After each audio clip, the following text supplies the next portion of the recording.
नमस्कार दोस्तों, फिजिक्स गोल 100 में आपका सभी का स्वागत है।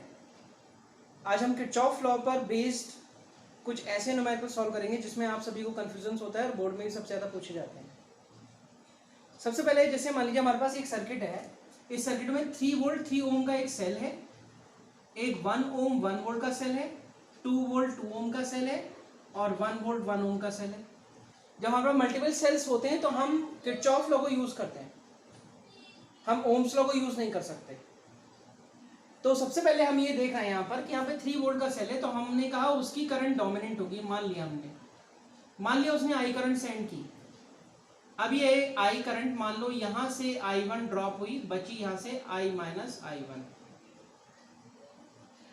क्योंकि इस जंक्शन पे टोटल इनकमिंग करंट आई यहाँ से अगर I1 गई तो यहाँ से I माइनस I1 जाएगी और यहाँ पर अगेन वो कलेक्ट होकर I आ जाएगी। तो हमारे पास अब वेरिएबल्स दो हो गए, I और I1। जब दो वेरिएबल्स हो गए तब हमारे पास केवल दो इक्वेशंस हमें चाहिए इसको सॉल्व करने के लिए। First is this, I consider loop 1 and 2.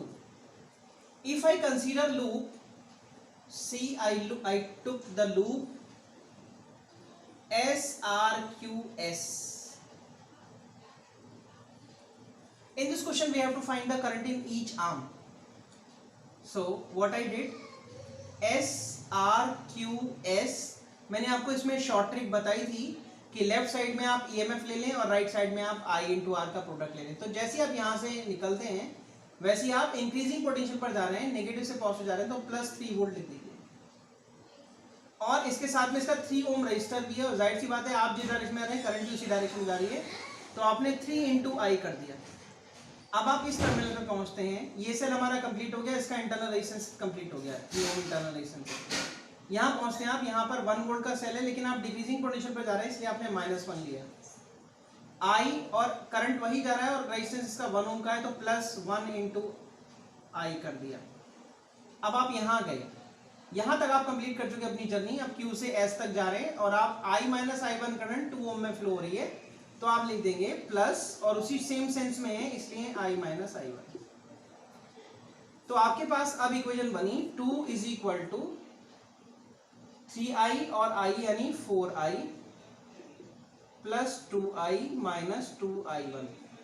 यहां से अगर मैं 2 थ्रू आउट कैंसिल कर देता हूं, या अभी रुक जाइए, ये आ गया 6I minus 2I1, 2 cancel out हो गया, 1 is equal to 3I minus I1। पहली इक्वेशन बन गई। अगेन अब now I took the loop SPQS, in loop SPQS। अब देखिए यहां से जैसे हम चलते हैं, मैंने कहा आपको लेफ्ट साइड में आप EMF को रखिए, तो हम इंक्रीजिंग पोटेंशियल पे चल रहे हैं, +1 लिख दिया हमने। करंट भी उसी डायरेक्शन में है, लेकिन सॉरी हम जिस डायरेक्शन में जा रहे हैं करंट उसके अपोजिट जा रही है, SPQS। हाँ, अब करंट अपोजिट आ रही है, वो आ रही है I1, दैट इज I1। तो यहां पे लिखेंगे आप -I1 इंटू 1। अब आप यहां पहुंचे, यहां आप डिक्रीजिंग पोटेंशियल पे जा रहे हैं, तो आप लिखेंगे -2, और आपके अगेंस्ट में करंट आ रही है तो -2I1। अब इधर आए आप, अब यहां से जब आप आ रहे हैं तो करंट आपके अलोंग जा रही है, यहां पे लिखेंगे +2I माइनस I1। ये बात क्लियर हुई? क्योंकि आप ऐसे आ रहे हैं, आपके सेम डायरेक्शन में आ रहा है करंट, SPQS सेम डायरेक्शन में आ रहा है। अब यहां आया -1 is equal to -3I1 plus 2I minus 2I1। यहां से निकल कर आया ये -5I1, -1 is equal to -5I1 plus 2I। और यहां से देखिए, अगर मैं I की वैल्यू सब्स्टिट्यूट करता हूं यहां से इसमें, तो मुझे क्या वैल्यू मिलेगी? यहां से I की वैल्यू है, या मैं I1 की वैल्यू भी सब्स्टिट्यूट कर दूं तो कितना है 3I माइनस 1। I1 की वैल्यू अगर मैं यहां से लगाता हूं -1 is equal to 5 times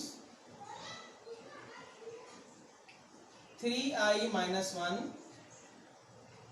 plus 2I, ये बनता है मेरे पास -1 is equal to -15i plus 5 plus 2i, ये बनता है माइनस के 13i, और ये -1 इधर जाएगा।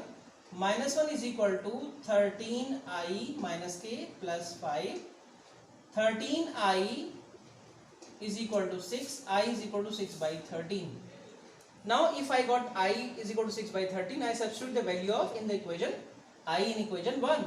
So from I call this equation second, I call it third. Now from 1 and 3, 1 and 3 से क्या होगा, 1 is equal to 3 into 6 upon 13 minus I1. I took it, I rearrange them. 1 is equal to 18 by 13 minus I1. I1 comes out to be 18 by 13 minus 1. I1 is equal to 5 by 18. So these are the currents in I1 and I2. So you got the concept how we can solve them, this question. Next, suppose a Wheatstone bridge type question is given, but you are unable to apply Wheatstone bridge because 2:3 cannot be equal to 1:2.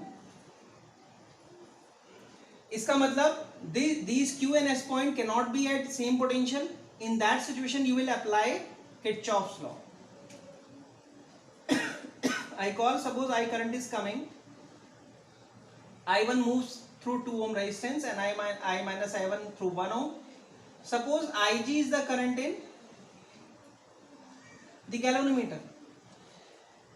In all these questions generally it is asked that find the amount of current flowing through the circuit or each component or in the arms, respective arms.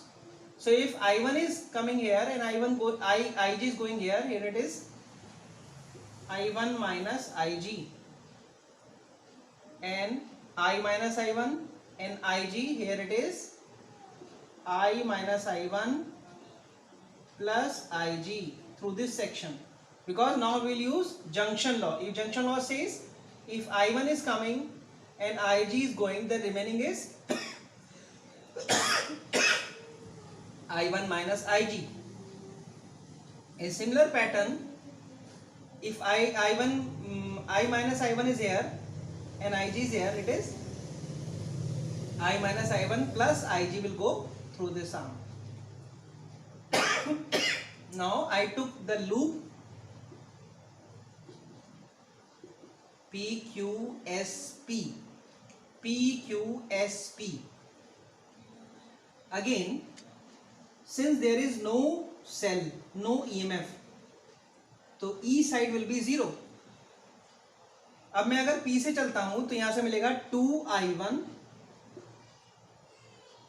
Plus 4Ig, क्योंकि मेरे जाने की same direction में है, minus 1 into I minus I1. 0 is equal to 2I1 यहां से plus 4Ig minus I1. यहां से मुझे मिलता है, यहां से एक I भी मिलेगा प्लस I1. मुझे यहां से इक्वेशन मिलती है 0 is equal to 2I1 plus 4Ig. I1 को इसके साथ इंक्लूड कर सकता हूं, it will become 3I1 minus I. इसका मतलब मुझे मिलता है I is equal to 3I1 plus 4Ig, पहली इक्वेशन. अब मैं सेकेंड लूप में आता हूं. अब मेरे पास यहाँ 3 वेरिएबल्स हैं, I1 और Ig. तो एक लूप ये इक्वेशन देगा, एक लूप ये इक्वेशन देगा और एक लूप ये इक्वेशन देगा. आइए हम इसको तीनों को सॉल्व करते हैं. अब हम कहते हैं loop QRSQ.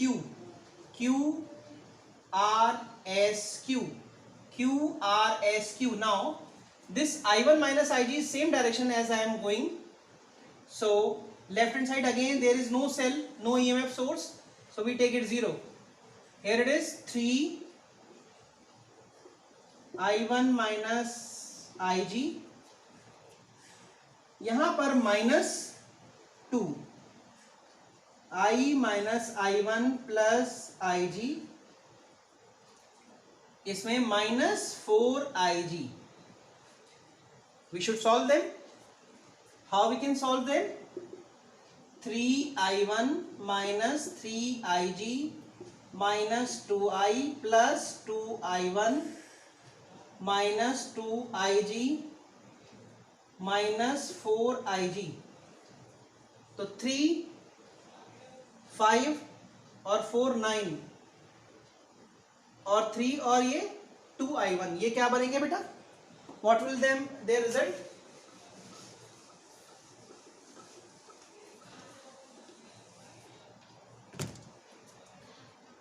0 is equal to 3I1 and 2I1. It is 5I1.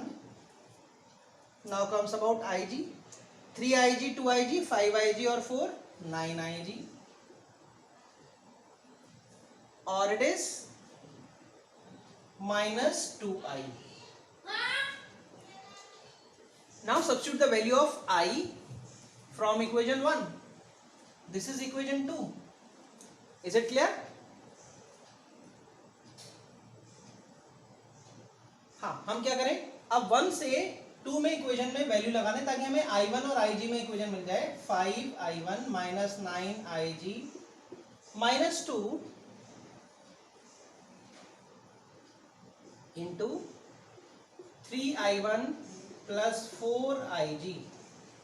इसको लगाते क्या मिला आपको? 5I1 minus 9IG minus 6I1 minus 8IG. यहां तक हमारे पास I1 की वैल्यू आई -17IG. अगर I1 की वैल्यू -17IG आई तो अब हम इस लूप में आ जाते हैं अगेन PSREP. अगर मैं PSREP में आता हूं तो 1 into I minus I1 plus 2 into I minus I1 plus IG plus 2I is equal to E, that is 2. We are increasing from increasing potential to decreasing to increasing potential, so we will take plus 2. Now I arrange this by equation, solving the equation. I got 5I minus 3I1 plus 2IG. I 2I 2I. It is 5I minus I1 minus 2I1 3I1. Now what I did, because we have to find the IG, so I substitute the value of I from here in equation this. So I substitute the value of I in equation this. So we have 5 3I1 plus 4IG. Now 2 is equal to 15I1 plus 20IG. I solve this equation. I1 I got here from I1 is minus 17IG. I substitute here minus 17IG. So we got 1 is equal to 6 into minus 17IG plus 11IG. I solve them, then it is IG become minus 1 by 91 ampere. So in this way, no doubt these questions have the lengthy calculations, but even you have a choice, you know, in boards it may be more simpler. If it is in this pattern, then it will have a more weightage. So be careful. Just try to practice to solve the equations, and if you once get the master, no question is hard to you. Thank you.